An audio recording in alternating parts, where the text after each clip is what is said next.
어부사시사 해설 영상 시작하도록 하겠습니다. 자, 오늘도 이 동영상 학습지 펴서 기다리고 계신 거 맞죠? 자, 어부사시사 맞는지 확인, 동영상 학습지 맞는지 확인하고 수업 들으시면 되겠습니다. 오늘도 배경 지식부터 먼저 쌓아볼게요. 작가 정보 같이 한번 볼게요. 이것도 그냥 읽어보시면 되는데요. 자, 윤선도는요, 어부사시사를 창작한 윤선도는요, 시조 작가이자 문신이었습니다. 유배 생활을 굉장히 길게 했는데요. 유배 생활 중에 자연을 즐기면서 엄청난 작품들을 써주셨습니다. 자, 유배 생활을 하면 피폐해서 글 쓸 시간이 없지 않나 싶은데 그 조상으로부터 물려받은 유산이 많아서요. 평탄하게 은거 생활을 할 수가 있었다고 하네요. 그 평탄한 은거 생활이 엄청난 작품들, 자연을 즐기는 작품들을 만들어낸 것 같습니다. 작품에 대한 이해도 한번 같이 볼게요. 작품은요, 윤선도가 67세 이후에 은거하면서 지은 작품이고요. 강호사시가와 비슷하게 추나 추동으로 나누었지만 사계절, 춘열수, 하열수, 추열수, 동열수씩 읊은 40수로 된 연시조입니다. 그 평시조가요, 40개가 있는 거예요. 자, 꽤나 긴 작품이고요. 고려 때부터 전해온 어부사라는 작품이 있어요. 그 작품을 명종대 이현보가 어부가로 개작을 했는데요. 이것을 윤선도가 후렴구만 따와서 다시 개작한 것, 40수로 개작한 것이 어부사시사입니다. 자, 여기 한자가 잘못되어 있는데요. 원가, 노래 가짜입니다. 원래 노래와 이현보의 개작가, 고쳐서 다시 쓴 노래는 한문고시를 따서 그대로 토만 붙인 거였는데요. 윤선도는 난삽한 한 식구를 대부분 순우리말로 바꿨습니다. 난삽은 어렵고 까다로운 이라는 뜻이고요. 삼장육구의 시조 형식의 후렴구를 첨가했어요. 원래 시조는 세 줄인데요. 거기에 요 사이사이마다 후렴구를 첨가했습니다. 이 노래는 우리말의 아름다움 잘 살려서 아주 유명하고 아름다운 작품으로 꼽히고 있습니다. 자, 오늘도 마찬가지로 빨간색은 표현법이고요. 초록색은 내용이고요. 파란색은 단어입니다. 어휘 관련된 설명이에요. 필기 색깔 참고하시고요. 같이 한번 가봅시다. 춘사 4입니다. 수업 때 설명했지만 요 4는요. 10개 중에 네 번째 수라는 뜻이에요. 요렇게 생긴 하나의 수가요. 10개가 있는 거예요. 춘사에 10개, 하사에 10개, 추사 동사에 각각 10개씩 총 40수가 있는 건데요. 그중 춘사 중에서 네 번째 수라는 뜻입니다. 우리는 10개 중에 하나씩만 뽑아서 보고 있습니다. 가봅시다. 우는 것이 벚국인가 푸른 것이 버들숲인가. 우는 것은 청각적인 심상이고요. 푸른 것은 시각적인 심상입니다. 이를 통해서 우는 것, 청각적인 것이 뻐꾸기인가, 푸른 것, 시각적인 것이 버들숲인가 이런 식으로 형태상 유사하게 문장 구조가 유사한 형태 그리고 대응되는 것들이 이렇게 있으면 대꾸법이라고 볼 수 있죠. 그래서 여기서는 대꾸법이 사용되었다고 볼 수 있습니다. 자, 이어라 이어라 이렇게 나오네요. 여기 두 개가 여음구, 후렴구인데요. 자, 이어라 이어라는요. 여음구고요. 십수가 서로 다른 여음구를 가졌어요. 춘사에 아까 전에 10개가 있다고 얘기했었죠. 그 10개가 전부 다 다른 여음구를 가집니다. 그리고 지국종 지국종 어사와는요. 그냥 후렴구예요. 후렴구고 물, 노젓는 소리와 어기어차 이런 그 조흥구 같은 것들이 여기에 들어와 있는 겁니다. 여기 이어라 이어라 지국종 지국종 어사와에 대한 설명을 먼저 드리도록 하겠습니다.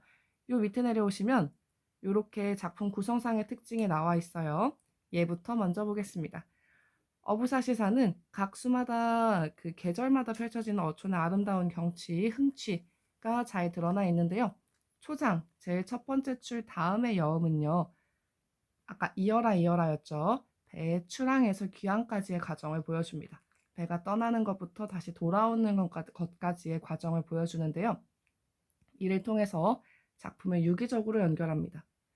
봄에 1수부터 10수까지가 다 다른 아름다움을 노래를 하는데요. 이 작품이 하나의 작품이다라는 걸 보여주기 위해서 초장 다음에 이어지는 내용을 써주는 거예요. 초장 다음에 여음구가 이런 식으로 구성이 되는데요. 뱉더라 뱉더라 닫들어라 닫들어라 돛따라라 돛따라라 이런 식으로 이어집니다. 배를 띄우고 닻을 올리고 돛 달고 노젓고 노젓고 돛을 내리고 배를 세우고 배를 다시 메고 닷 내리고 배를 대는 과정. 이 과정을 10수 동안 이어줌으로써 10수 간의 유기적인 연관성을 만들어주는 겁니다. 그래서 작품을 유기적으로 연결을 해주고 있고요. 초장 다음의 여음은요. 봄, 여름, 가을, 겨울 모두 이런 식으로 진행이 됩니다. 작품의 유기성을 만들어주기 위해서. 그리고 중장 다음, 중장 세 번째 줄 다음 네 번째 줄은요. 후렴구인 지국종 지국종 어사화가 들어와 있어요.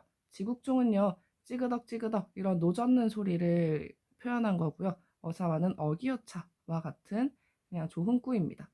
얘는 40수 전편 동일하게 나타나고요. 이런 후렴구가 갖는 기능은 다음과 같습니다.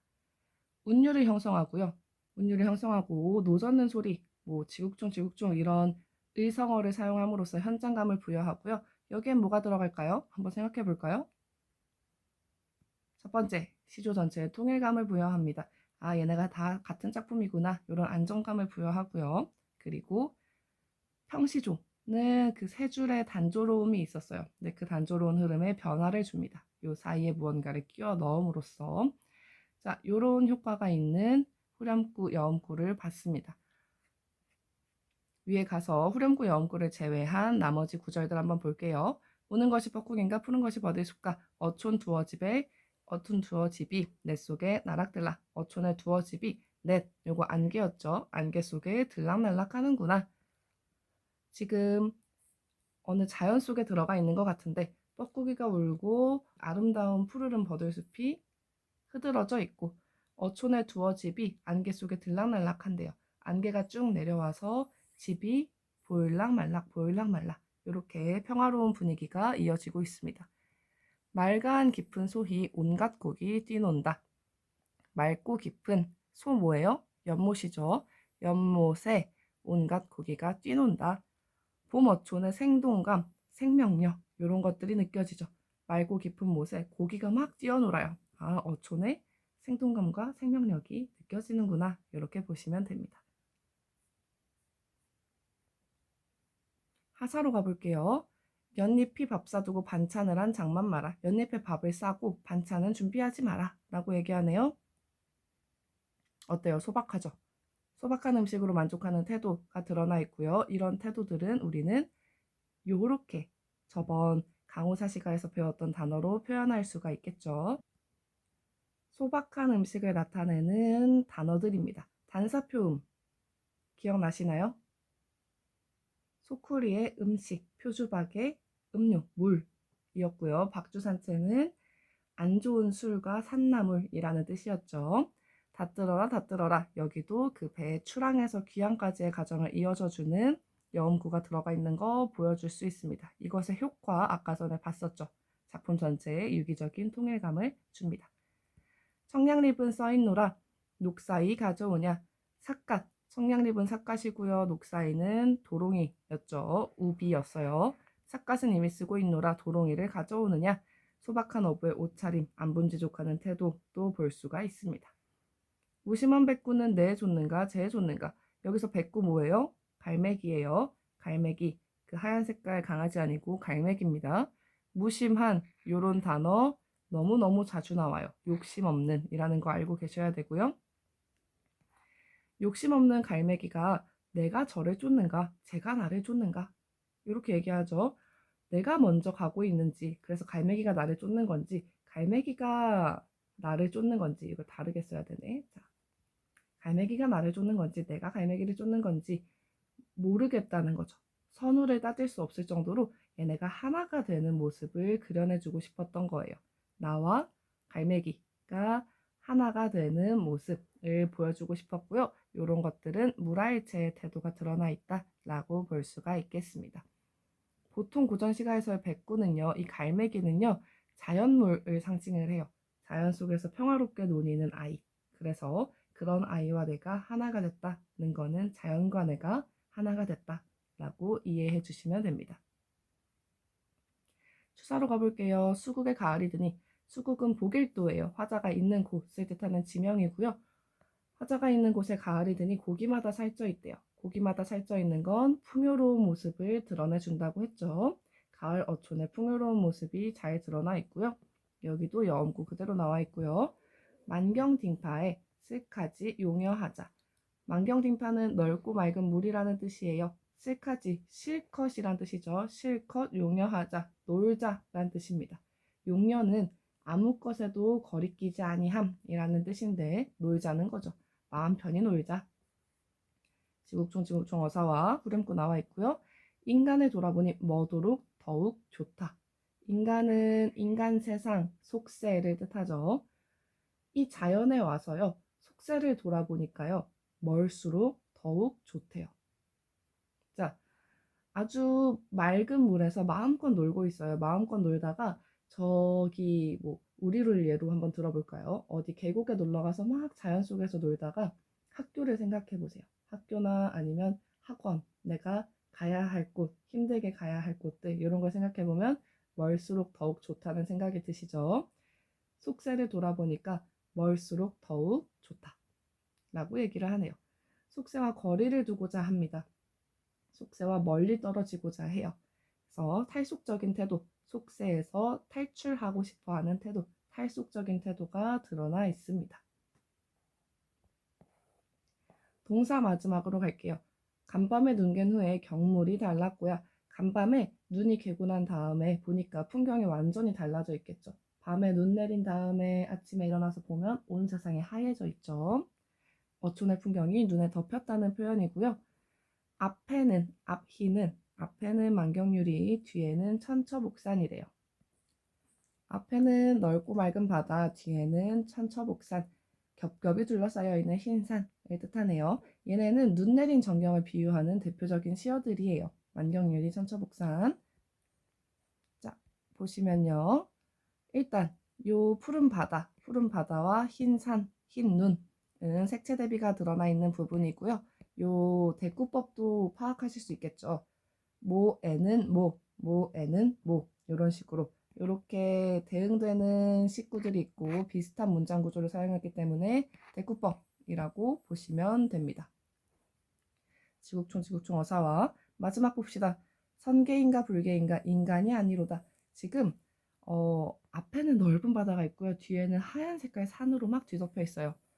완전 뭔가 이상적인 느낌이 나죠. 이상적이고 초월한 느낌이 나요. 그래서 이 사람도 그거를 얘기하고 싶었던 거예요.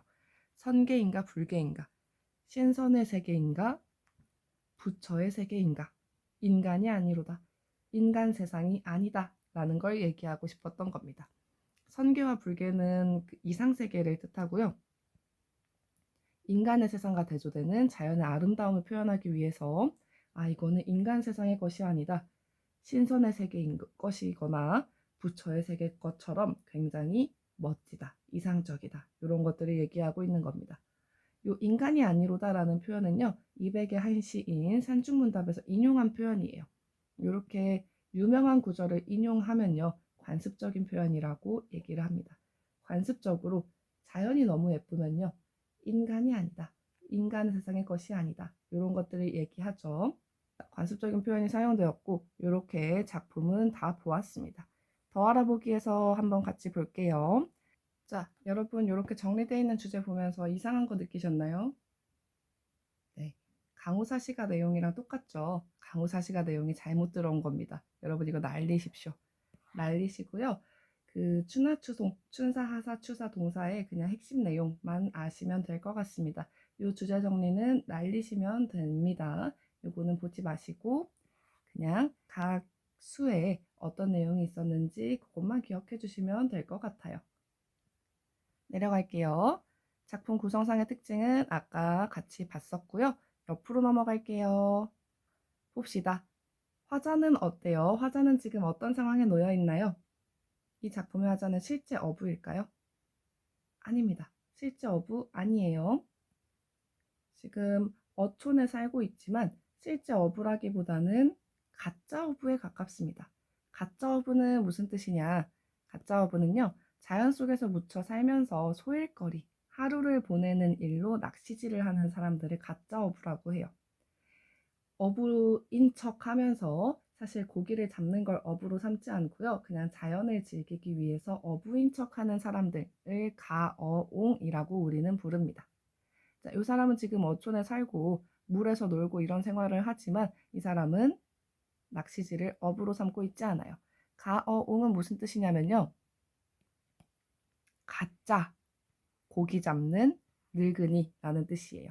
가짜 어부다 라고 보시면 됩니다. 어부의 삶에 의탁을 해요. 내가 어부인 척 하면서요. 자연 속에서 한가롭게 살아가는 삶을 보여주고 있죠. 화자는 직업적인 어부가 아니라 어부처럼 살면서 자연을 즐기는 인물이고요. 화자는 노동하는 어부가 아니다 라고 정리해 주시면 되겠죠. 우리 강호사시가에서도요. 가어옹이었어요. 그쵸? 그물을 던져두지만 고기를 잡기 위해서 던져둔 게 아니었죠. 강호사시가에서도. 자, 이렇게 직업적인 어부가 아니라 어부처럼 살면서 자연을 즐기는 인물들을 가어옹이라고 얘기합니다. 화자의 정서를 한번 파악해 볼게요. 온갖 고기가 뛰놀고요. 선계인가 불계인가 라고 얘기하면서 굉장히 이상적인 세계, 자연에 만족하면서 흥취를 즐기는 태도가 드러나 있습니다. 자연의 정취가 너무 좋고 이게 이상세계인 것처럼 너무너무 좋다라는 얘기를 하죠. 자연에 만족하면서 흥취를 즐기고 있고요. 대립적인 시어들이 몇 개 등장을 해요.